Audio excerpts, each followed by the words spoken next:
My name is Rachel.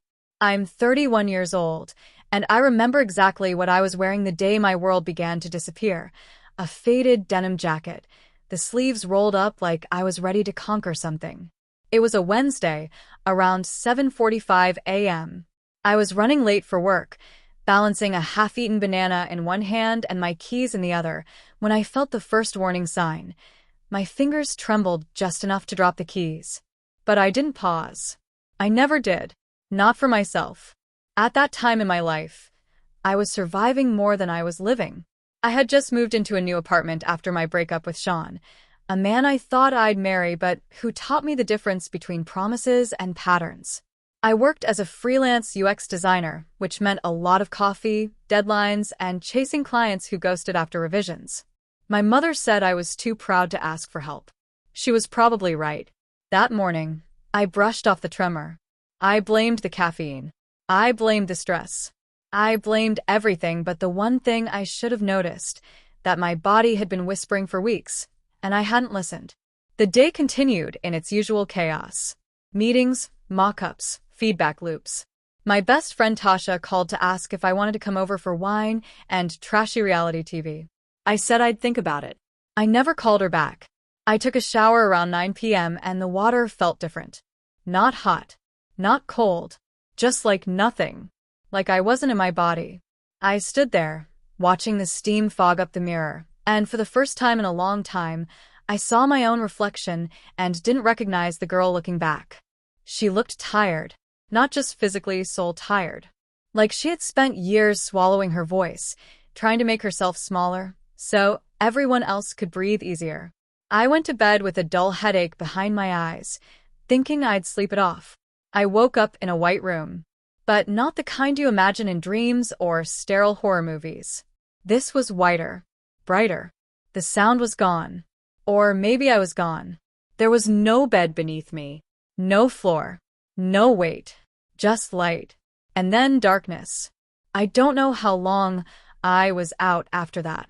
My memories of what came next are like broken glass scattered across a floor, sharp, glinting, impossible to put back in order. But I do remember one thing vividly. A smell, antiseptic, and latex gloves. Voices. Muffled. One was crying. Then quiet. Days before that, and I only learned this after I woke up, I had collapsed in the elevator of my building. The maintenance guy, Marco, found me. He thought I was asleep. When I didn't respond, he called 911. They said my blood pressure had dropped to a dangerously low level. Some kind of undiagnosed autoimmune crash. My body had simply shut down. But I wasn't there for any of that. All I know is what I saw and felt before it all went dark. The night before the coma, I had a dream, I think. Or maybe it was a memory. I was on a beach I didn't recognize, and there was a child running along the shore. She kept laughing and pointing at the waves, saying, "Look, Mommy. Look how far the water goes." I wasn't a mother. I'm still not. But the child in the dream felt like mine. She turned to me, and she had my eyes. That dream, or whatever it was, became the only piece of comfort I carried through the next 11 days. When I didn't show up for a project deadline, my client emailed, then texted, then ghosted me permanently. Tasha tried calling. Then she came over. My landlord let her in when she got worried. But I was already in ICU. Hooked up to machines. Monitored. Still. They told my mother I might not wake up. That if I did, I might never speak again. Might not walk. Might not remember who I was. But the scariest part? Inside the coma, I heard them. Not clearly, but enough. Whispers through water. We have to prepare. Next of kin. If she wakes. I didn't understand what was happening. I couldn't move toward the sound. Couldn't scream. Couldn't blink. It was like being buried alive in silence. And then, the strangest thing. On what I now know was the 6th night, I heard a voice. Not a nurse. Not my mother. A male voice. "Come. Close." He said, "Rachel, you don't have to come back. But if you do, everything will change." And then silence again. I don't know who he was. I've never heard that voice since. But somehow, In the dark, in the stillness of my own mind, I knew, if I made it back, the life I knew was over. At the time, I didn't understand what that meant. I do now. I remember the smell before I remember the fall. It was jasmine, the perfume on my boss's blazer. She had just leaned over to point something out on a spreadsheet when everything around me blinked, like the room had short-circuited and restarted. For a second, I thought it was a panic attack. I'd had a few in college. The racing heart, the dizzy spell, the tightening throat. I even reached into my purse for a mint, like that would fix whatever was spiraling. But this was different. The lights didn't just feel bright. They became knives. Each fluorescent flicker cut into my skull, pulsing with the rhythm of my heartbeat. My vision turned grainy, like static. My knees softened like wax, and I remember saying something, but no one reacted. Either I hadn't spoken, or I wasn't making sense. Then the floor rushed up to meet me. Everything didn't go black all at once. It was more like a slow drowning, sinking through layers of fog. Sounds warped. Someone screamed. Phones rang. Someone yelled, "Call 911." But even that seemed oddly distant, like I was hearing it from the bottom of a pool. My fingers twitched as if trying to grasp something, anything, to pull myself back into the world. But the world had already started letting me go. I don't remember hitting the floor. I don't remember the paramedics. But I know now what they saw. A young woman slumped against the base of her office chair, eyes wide but unfocused, jaw clenched, skin turning pale with blue tracing her lips like ghost ink. They told my sister I flatlined once on the way to the hospital. They used a defibrillator in the ambulance. Twice. When my body jumped from the shock, they thought they'd brought me back. But by the time we reached the ER, I was barely breathing, just short, shallow gasps that weren't enough to keep the oxygen flowing where it needed to go. I was 29 years old. I had a cat named Miso, a Spotify playlist for crying in the shower, and a monthly subscription to a book club I never had time to read. I was the kind of person who texted back with emojis, who sent voice notes when I was late, who triple-checked if the door was locked at night. But none of that mattered now. Now I was a body on a gurney, a heartbeat on a monitor, a mystery that no one could yet explain.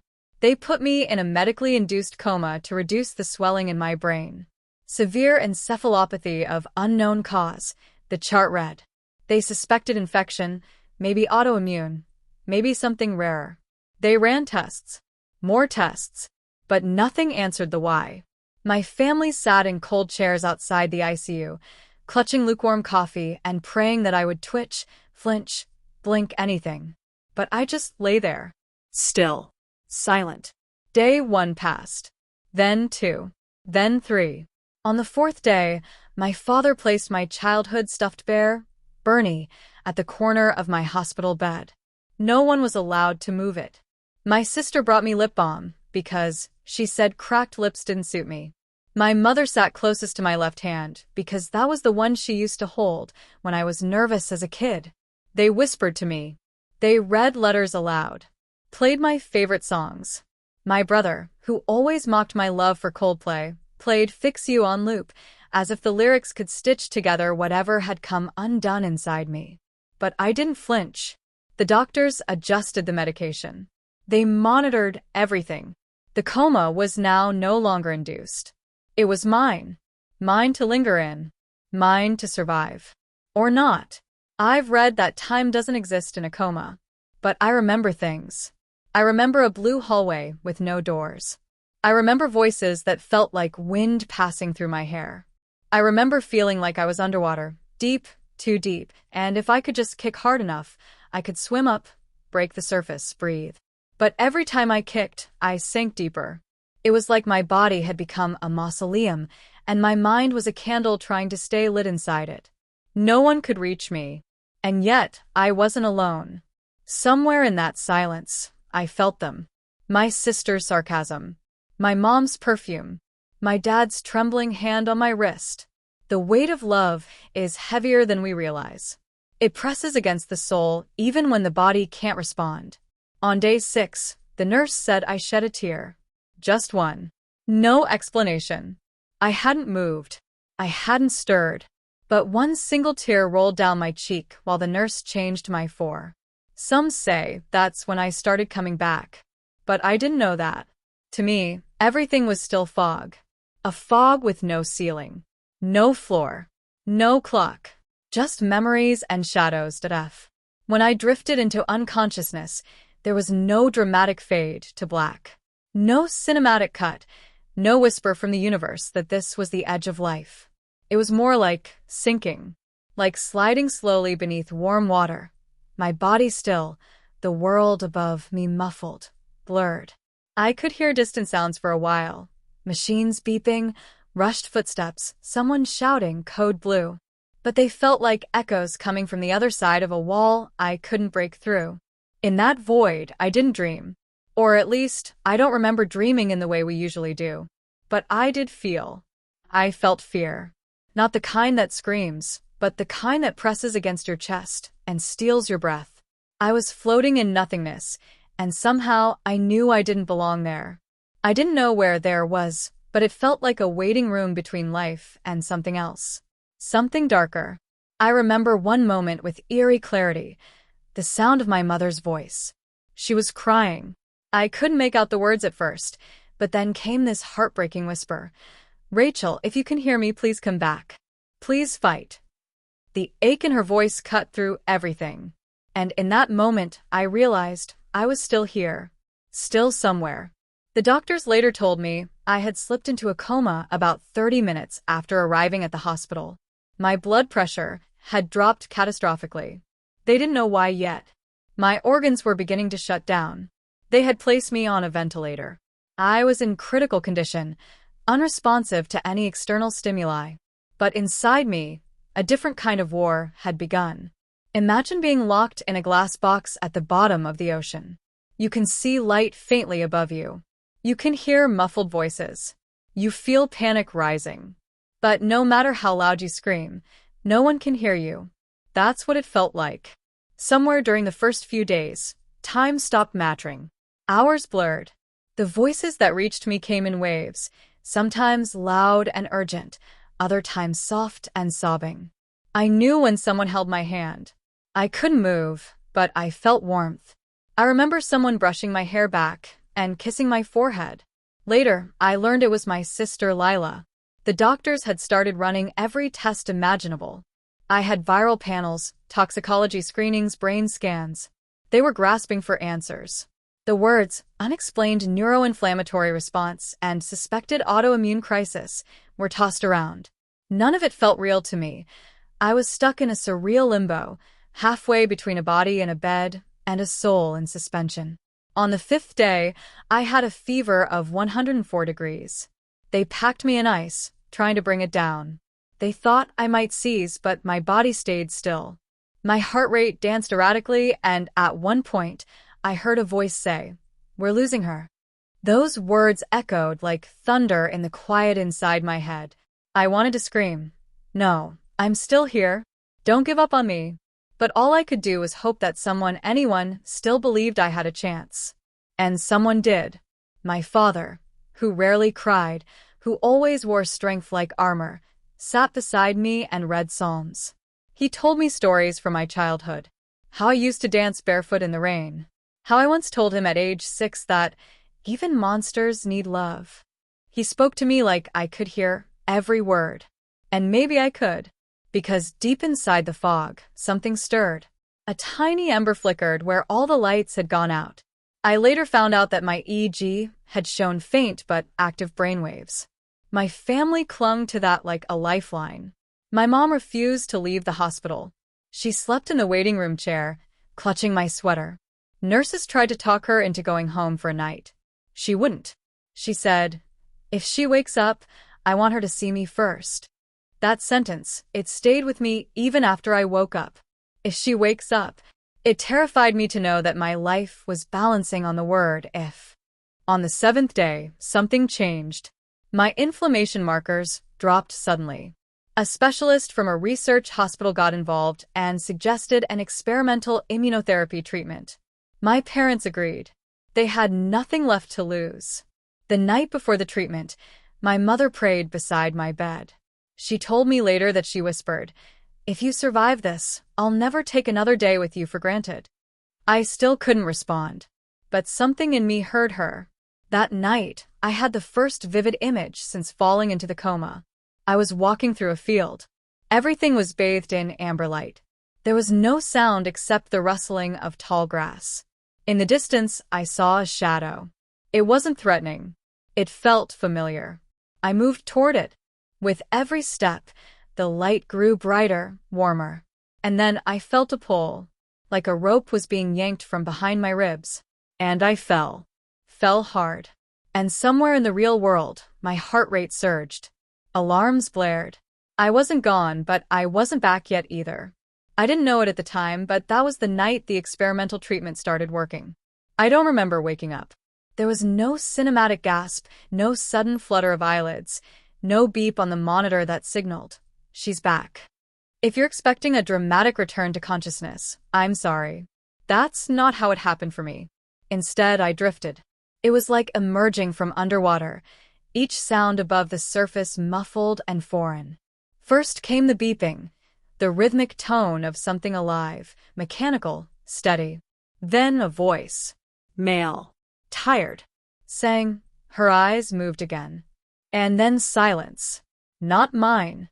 The room. The life. The air. Everything was sterile. My hands didn't move. I couldn't speak. I wasn't even sure if I had eyes open or if I was imagining that, too. Time didn't exist.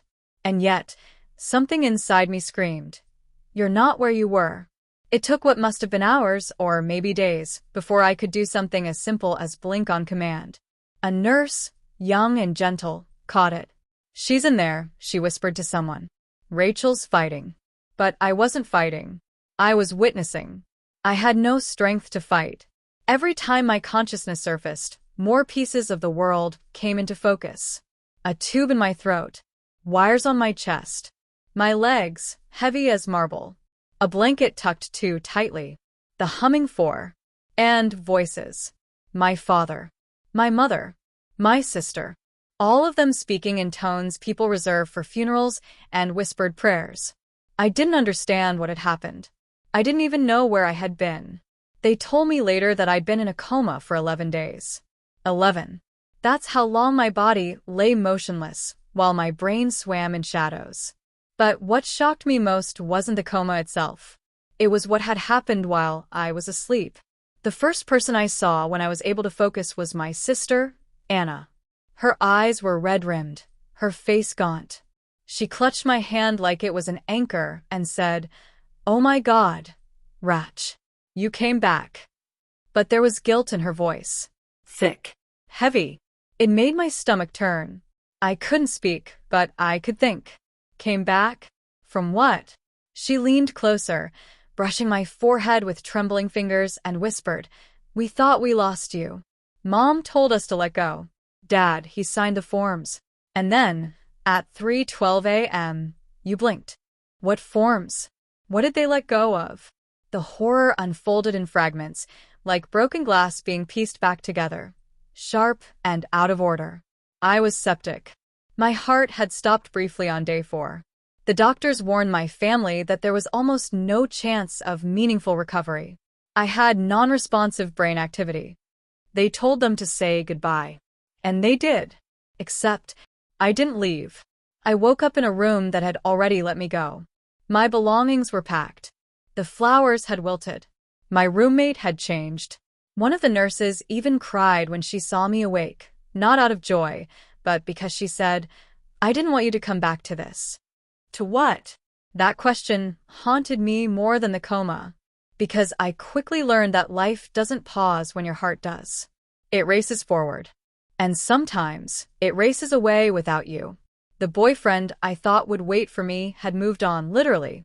He'd changed his number, blocked my family, and left a 2-sentence note with my sister that said, "Tell Rachel I'm sorry. I can't watch someone I love turn into a shell." I was no longer his future. My job had been terminated.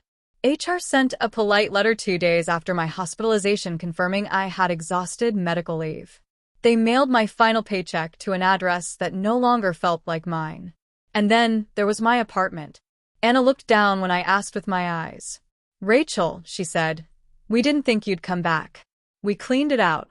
The lease was ending. I'm so sorry. Your journals, your art. I kept what I could.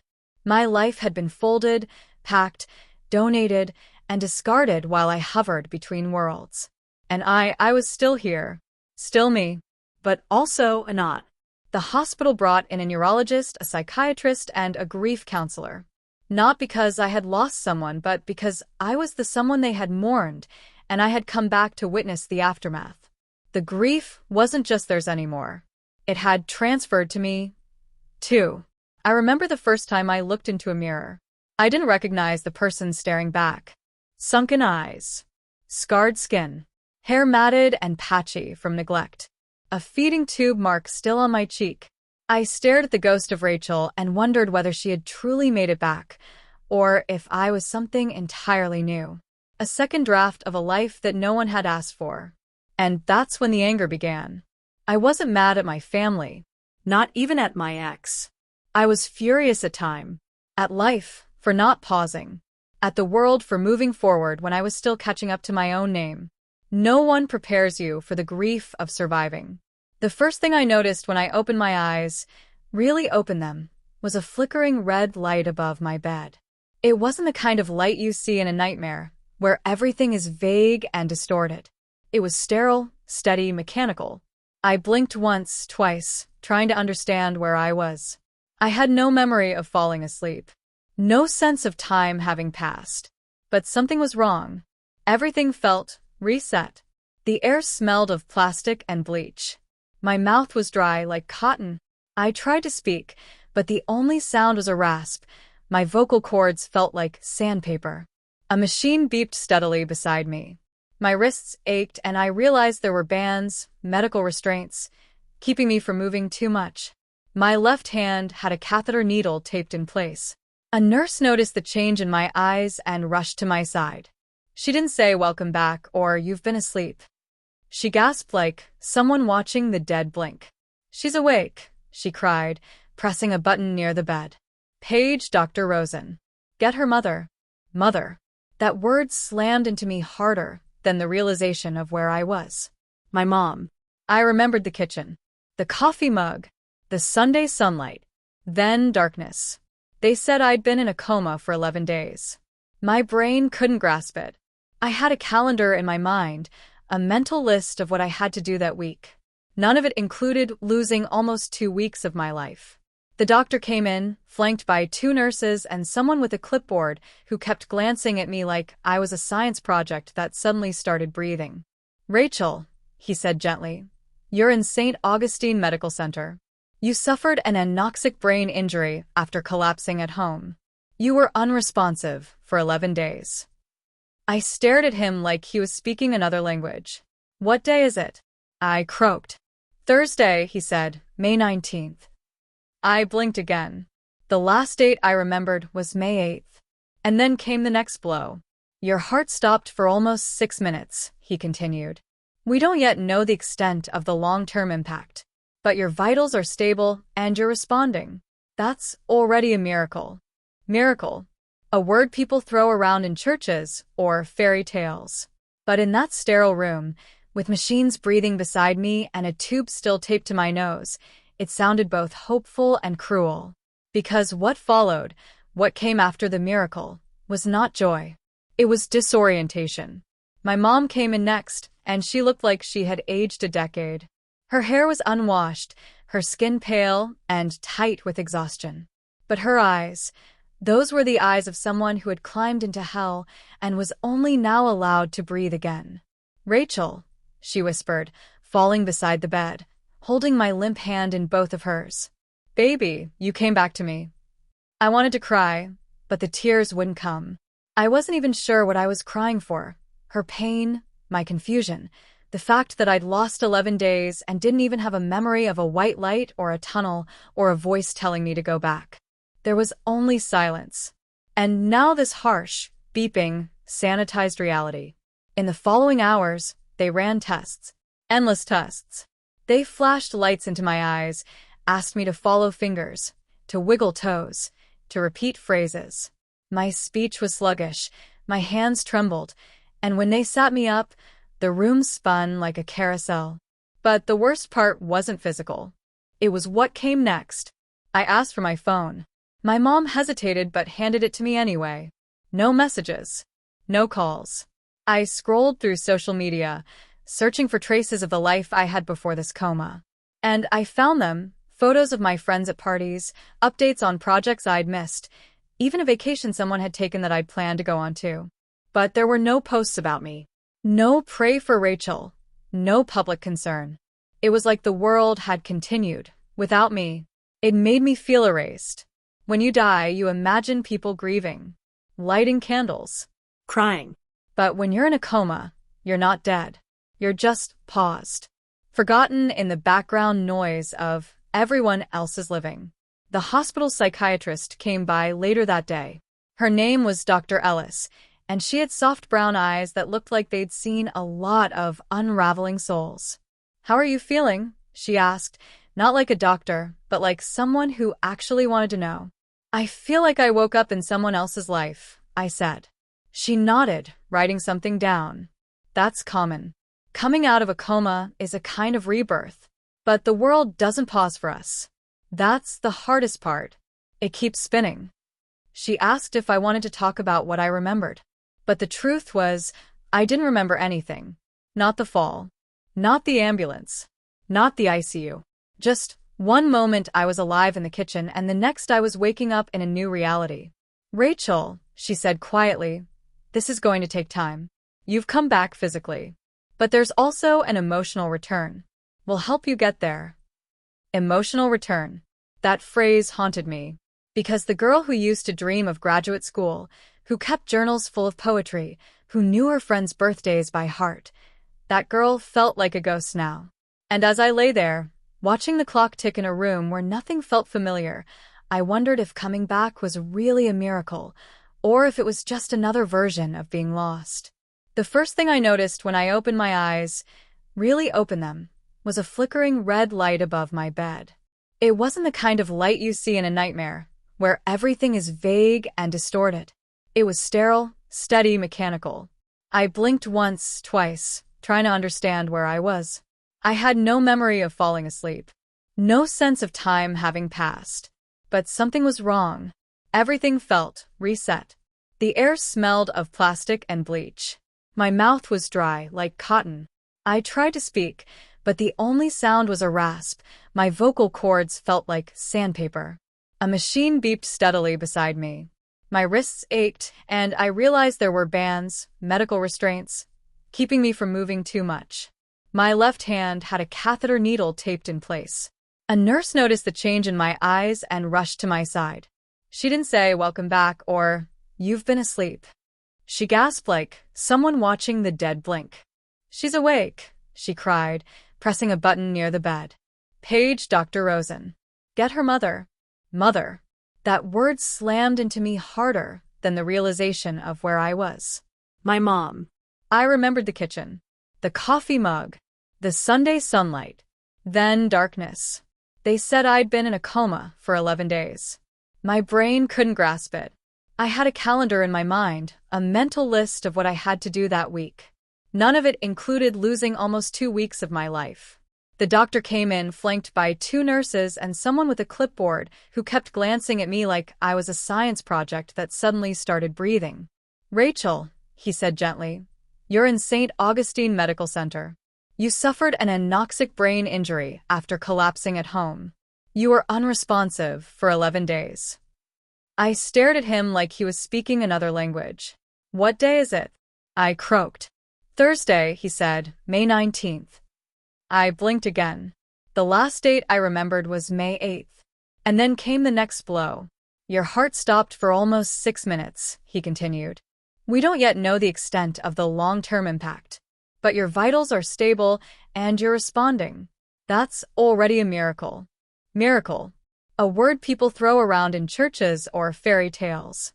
But in that sterile room, with machines breathing beside me and a tube still taped to my nose, it sounded both hopeful and cruel. Because what followed, what came after the miracle, was not joy. It was disorientation. My mom came in next, and she looked like she had aged a decade. Her hair was unwashed, her skin pale and tight with exhaustion. But her eyes, those were the eyes of someone who had climbed into hell and was only now allowed to breathe again. "Rachel," she whispered, falling beside the bed, holding my limp hand in both of hers. "Baby, you came back to me." I wanted to cry, but the tears wouldn't come. I wasn't even sure what I was crying for. Her pain, my confusion, the fact that I'd lost 11 days and didn't even have a memory of a white light or a tunnel or a voice telling me to go back. There was only silence. And now this harsh, beeping, sanitized reality.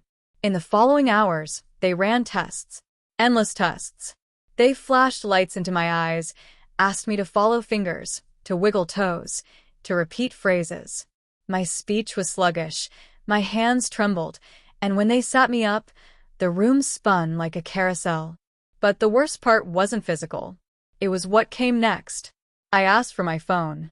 My mom hesitated but handed it to me anyway. No messages. No calls.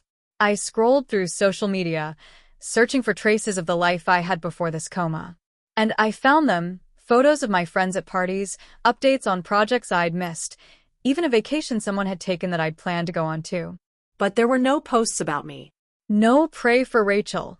No public concern. It was like the world had continued, without me. It made me feel erased. When you die, you imagine people grieving, lighting candles, Crying. but when you're in a coma, you're not dead. You're just paused, forgotten in the background noise of everyone else's living. The hospital psychiatrist came by later that day. Her name was Dr. Ellis, and she had soft brown eyes that looked like they'd seen a lot of unraveling souls. "How are you feeling?" she asked, not like a doctor, but like someone who actually wanted to know. "I feel like I woke up in someone else's life," I said. She nodded, writing something down. "That's common. Coming out of a coma is a kind of rebirth. But the world doesn't pause for us. That's the hardest part. It keeps spinning." She asked if I wanted to talk about what I remembered. But the truth was, I didn't remember anything. Not the fall. Not the ambulance. Not the ICU. Just one moment I was alive in the kitchen, and the next I was waking up in a new reality. "Rachel," she said quietly, "this is going to take time. You've come back physically. But there's also an emotional return. We'll help you get there." Emotional return. That phrase haunted me. Because the girl who used to dream of graduate school, who kept journals full of poetry, who knew her friends' birthdays by heart, that girl felt like a ghost now. And as I lay there, watching the clock tick in a room where nothing felt familiar, I wondered if coming back was really a miracle, or if it was just another version of being lost. The hospital discharged me on a rainy Wednesday, a week after I woke up. I was medically cleared, but emotionally, spiritually, I felt like a ghost occupying a body that used to be mine, but no longer felt familiar. Everything was too loud. The sound of the fridge humming, the tick of the living room clock, even my own breathing in the silence of my bedroom. My bed, once a place of comfort, now felt like a fragile raft floating in a dark sea of uncertainty. I had crossed through something no one around me could understand, and the world I returned to looked the same, but didn't feel the same. People expected me to be grateful, to smile, to celebrate the fact that I survived. And I was grateful, but not in the way they imagined. I didn't throw confetti at life or post celebratory pictures. I was quietly, deeply thankful, but I also felt disoriented. Like waking up in a movie that had already started without you, and you're trying to catch up on the plot, but nothing makes sense. Friends came to visit. Some brought balloons, others homemade cookies. They asked the usual questions. "What do you remember? What was it like? Do you feel different?" And I'd smile, laugh lightly, give them the packaged answers I'd rehearsed. But no one ever asked the real question. "Are you okay?" Because I wasn't. I didn't know how to explain that the coma hadn't just interrupted my life, it had rearranged it. I felt haunted by the fact that for 11 days, the world had gone on without me. People had woken up, gone to work, eaten dinner, laughed at TV shows, while I lay in a hospital bed, silent and forgotten. Even my apartment felt alien. My bookshelf was covered in dust. A plant on the windowsill had withered. Mail had piled up. But the eeriest thing was my journal. The last thing I had written, just a day before the collapse, was, "I'm starting to feel like my life is gaining momentum again." I reread that line 10 times. It felt like a cruel joke. I had dreams before this happened. I was supposed to start my grad school application. I was working on a manuscript. I had dinner plans with Claire and movie nights with Sam. But now, everything felt paused. Not because the world had stopped, but because I didn't know how to restart. My mom tried to help. She cooked all my favorite meals, left sticky notes with love quotes on my mirror, sat beside me at night when I couldn't sleep. But even she didn't understand what I was going through. "Sweetheart," she said one night, handing me tea, "maybe this happened for a reason." That sentence made my stomach clench. I didn't want it to have a reason. I didn't want this to be part of some divine master plan. I just wanted my old life back. The version where I didn't have to second-guess every heartbeat or wake up in cold sweats wondering if I'd fall unconscious again. One night, I decided to go for a walk. It was late, probably around 11 p.m. The streets were quiet. I walked to the park 2 blocks away and sat on a swing. The creaking of the chain was oddly comforting. I watched the stars and whispered, "Who am I now?" A dog walker passed by and smiled politely. I wondered if he could tell I had just come back from the dead. Probably not. To him, I was just another girl on a swing, looking thoughtful. But to me, I was a stranger inside my own skin. I started therapy a few days later. Dr. Patel was kind and calm, with a face that didn't rush. She asked good questions. Hard ones. Questions like, "What do you think you lost in the coma?" Or, "What scares you most now that you're awake?" And the truth was, I didn't know what I lost. Maybe innocence. Maybe momentum. Maybe the illusion that life was predictable. What scared me most was simpler, that I'd never feel normal again. That I'd forever be the girl who was in a coma. That I'd always carry this shadow, this before and after, like a crack in porcelain. No matter how smooth you paint over it, you still know it's there. Weeks passed. I began physical therapy to regain my stamina. My body had weakened in those 11 days. Muscles atrophied quickly. I couldn't walk more than a block without getting winded. But the real therapy wasn't for my legs. It was for my soul. One afternoon, I received a message on Instagram. It was from an old college friend I hadn't spoken to in 2 years. She wrote, "I heard what happened. I had no idea. I'm so sorry. I've been going through something too, and your story made me feel less alone." Her words shocked me. My story? I hadn't told anyone beyond close friends. But somehow, word had gotten around. She wanted to meet for coffee. We did. And for the first time since I woke up, I felt seen. Not because someone asked for details or tried to make sense of the coma, but because she got it. That feeling of vanishing, of returning, of not knowing who you are anymore. We sat for 3 hours. I told her things I hadn't told my mom, or even Dr. Patel. I told her about the guilt I felt for surviving when other people didn't. About how I kept having dreams where I was floating above my body, watching doctors give up on me. About how I'd flinch whenever I dropped a spoon because the last time something clattered on the floor, I collapsed right after. And she listened. Really listened. That's when I realized healing wasn't going to be a straight line. It wouldn't be about getting back to normal. It would be about building a new normal. One I could live with. One I could believe in. I still didn't have all the answers. But I had breath in my lungs. And that was a beginning. When the doctors finally removed the feeding tube and allowed me to drink water on my own, it felt like tasting the world again, one cautious sip at a time. My throat burned as the liquid slid down, a reminder that even survival came with its own kind of pain. The nurses clapped softly, and one of them, Monica, whispered, "You're making miracles feel real again." I wanted to believe her. I wanted to wrap myself in those words like a warm blanket. But something inside me stayed cold. The physical therapy sessions started 2 days later. They wheeled me into a brightly lit room that smelled of antiseptic and effort. Straps and harnesses hung from metal bars, like medieval contraptions. My legs felt like strangers beneath me, useless, brittle, lost. They told me to try standing. I tried. I collapsed. The physical therapist caught me before I hit the floor, but my dignity shattered anyway. My mom, who had been watching from the doorway, clapped her hand over her mouth. Not to cry, just to stay silent. I saw it in her eyes, that careful balancing act between hope and heartbreak. Every day, we tried again. They called it progress. I called it proof that my body had betrayed me. But the real breaking point didn't come during a fall or a failed step. It came the night I asked for a mirror. Up until then, I had avoided it. Everyone was cautious around the topic. Nobody brought one to my room. I should have realized that wasn't an oversight. It was mercy.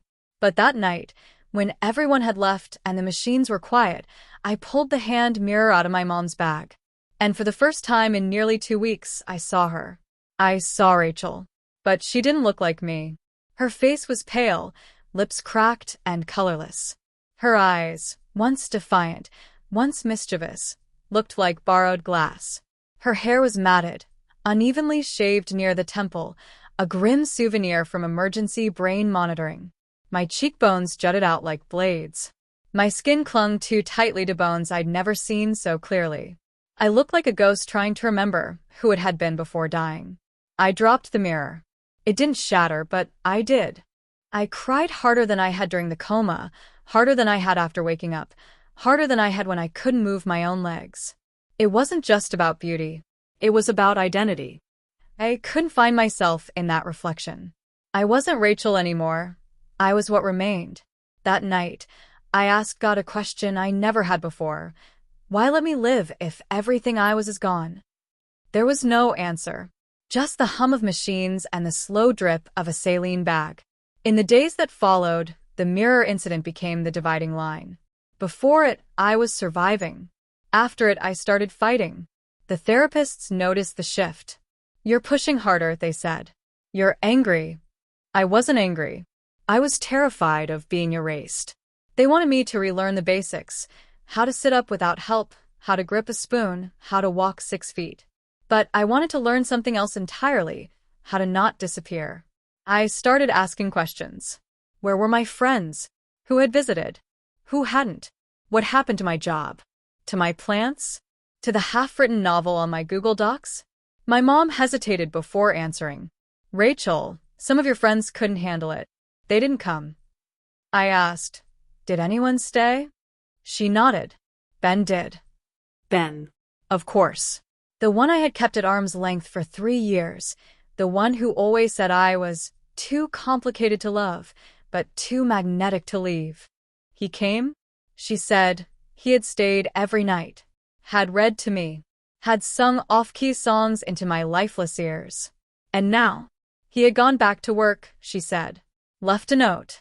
Said he'd return soon. I didn't know how I felt about that. I didn't know how I felt about anything. My emotions had become a Rubik's Cube I didn't remember how to solve. Love. Anger. Shame. Fear. Gratitude. Guilt. They turned in endless patterns, none of them making sense. And beneath them all, something darker hummed. Survivor's remorse. Because while I lay unconscious in that sterile room, someone else had died in another one down the hall. A 23-year-old girl named Elise, who had come in the same day as me. Same brain swelling. Same odds. She didn't make it. Her mom had written my mom a letter. It ended with one sentence. Take care of your daughter the way I wish I still could. I read that letter 10 times. Then I folded it neatly, placed it under my pillow, and whispered, I'll try. But I wasn't sure I could. I never imagined that coming back to life could feel so much like being a stranger in my own story. Once I could walk again, awkwardly, hesitantly, like a toddler trapped in the body of a woman, I was discharged. My mom brought me home in the same car she used to drive me to school in the 3rd grade. Only now, I wasn't staring out the window daydreaming about who I'd be when I grew up. I was staring into the present, wondering who I had already lost. Coming home should have felt warm, like safety, like the worst was over. but it felt off. Familiar furniture in unfamiliar silence. My apartment hadn't changed, but I had. My keys didn't feel like mine. My bed was too big. The walls had too many memories and not enough comfort. I sat on my couch for hours the first night, running my fingers over the throw blanket my best friend Amy gave me last Christmas. But Amy hadn't visited. Not once. And when I texted her, she sent 3 emojis and then silence. Too much to process, she said later, in a rushed voice memo. I just couldn't see you like that. I didn't respond. Because what do you say to someone who vanished when your life cracked open? My inbox had 312 unread messages. Most were work-related, all outdated. My job had quietly replaced me. HR sent a message a week after I woke up that said, "We're so glad to hear you're improving. We've reassigned your responsibilities temporarily and will reevaluate in 6 months." They didn't ask if I wanted to come back. Just that. Temporary. Reassigned. Reevaluated. Words that taste like rejection and decay. My landlord had been kind, held my lease, froze my rent. But even kindness came with awkward tension, as if people didn't know whether to treat me like a miracle or a ticking clock. And Ben? He texted once. Just once. "Glad you're home. Let me know when you're ready." Ready? Ready for what? For life? For the version of myself I didn't recognize? For a relationship with someone who loved the old me, but hadn't yet met the woman crawling out of the ashes? I wasn't ready for any of it. So I stayed inside. I read books I'd already read because new stories overwhelmed me. I made tea I never finished drinking. I stared at my reflection and tried to find Rachel in her own eyes. And slowly, something terrifying settled over me. The world had kept spinning. People had gone on. Work continued. Relationships shifted. The news cycle churned. Friends got engaged. Neighbors adopted dogs. A new bakery opened across the street. And I had missed all of it. 11 days in a coma. A few weeks in recovery. But it felt like I had missed a whole life.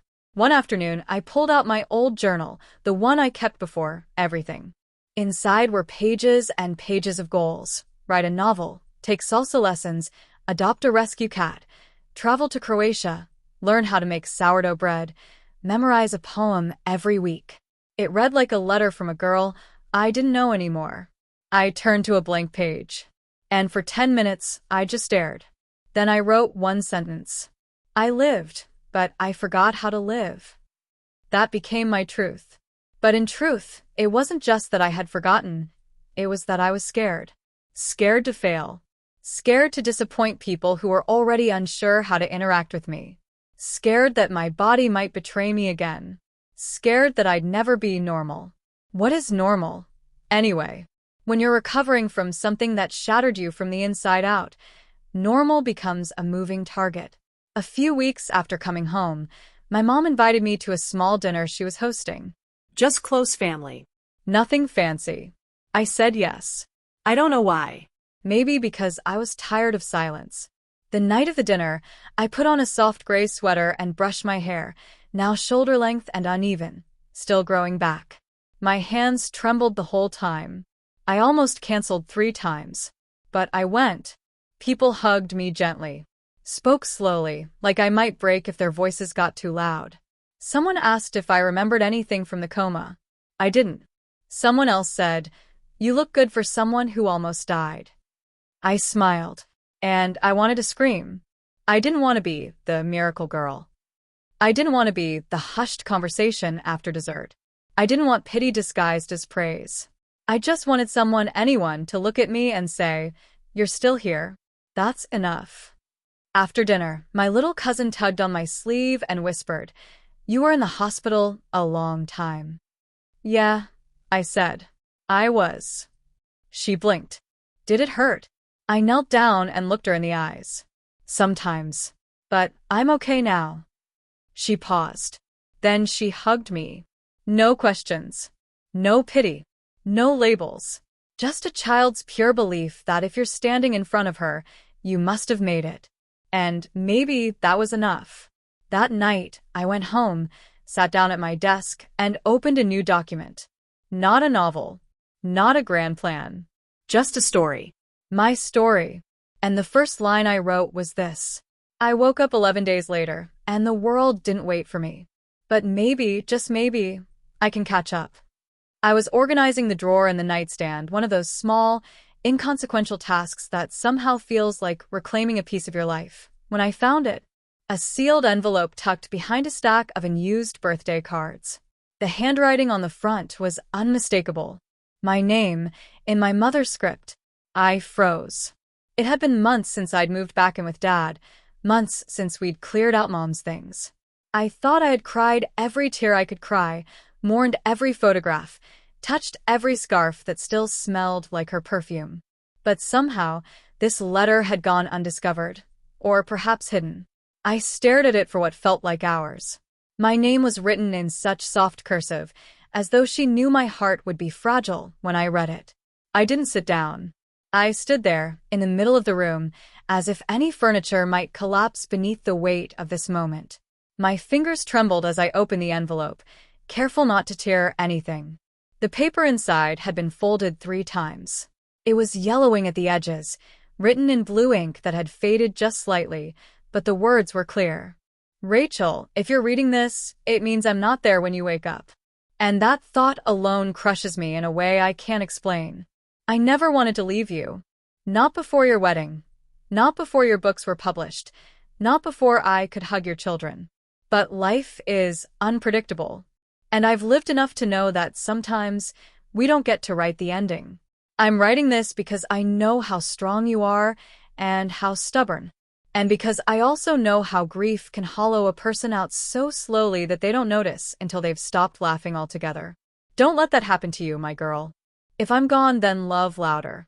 Dance without waiting for the right song. Forgive yourself even when no one else is asking you to. And for God's sake, Rachel, write your damn stories. The world needs them. I love you. Always. Your mom. I collapsed to the floor, letter pressed against my chest like I could absorb her heartbeat through the paper. I cried in a way I hadn't even let myself cry in the hospital. Not when they told me I might never walk again. Not when I saw Dad crying into my medical file. Not when the nurse whispered miracle under her breath after reviewing my scans. This letter was the goodbye she had been robbed of. And it was the hello I needed.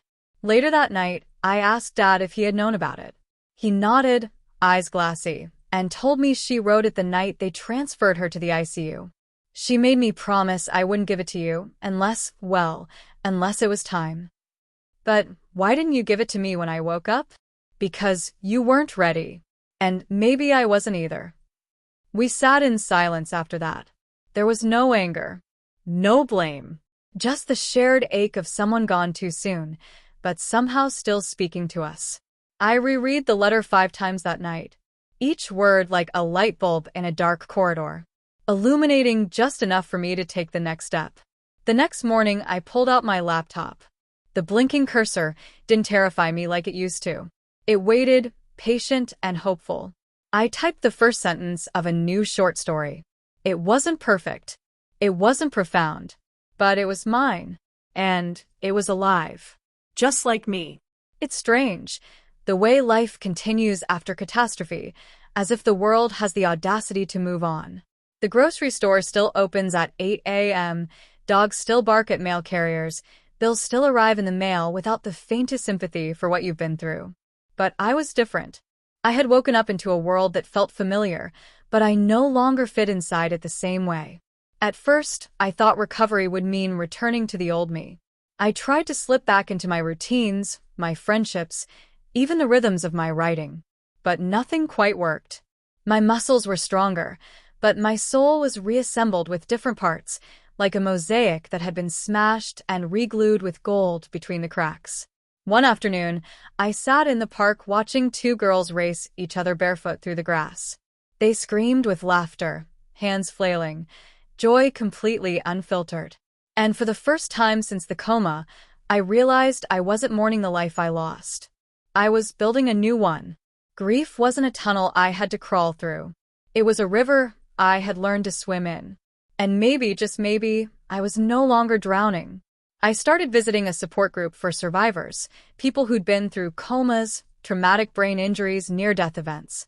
One man had been hit by a bus. Another woman had flatlined during childbirth. Every story was wildly different, but the theme was the same. When you come back, the world expects you to be grateful, but no one tells you how much harder it is to feel worthy of the second chance you didn't ask for. I wasn't ready to be anyone's inspiration, but I was ready to be honest.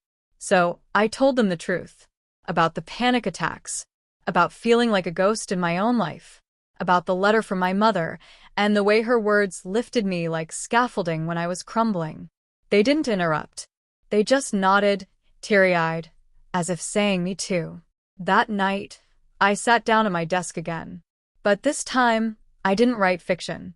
I began telling my story, the story of a girl who nearly died but found something far more terrifying, the need to live again, without the armor, without pretending.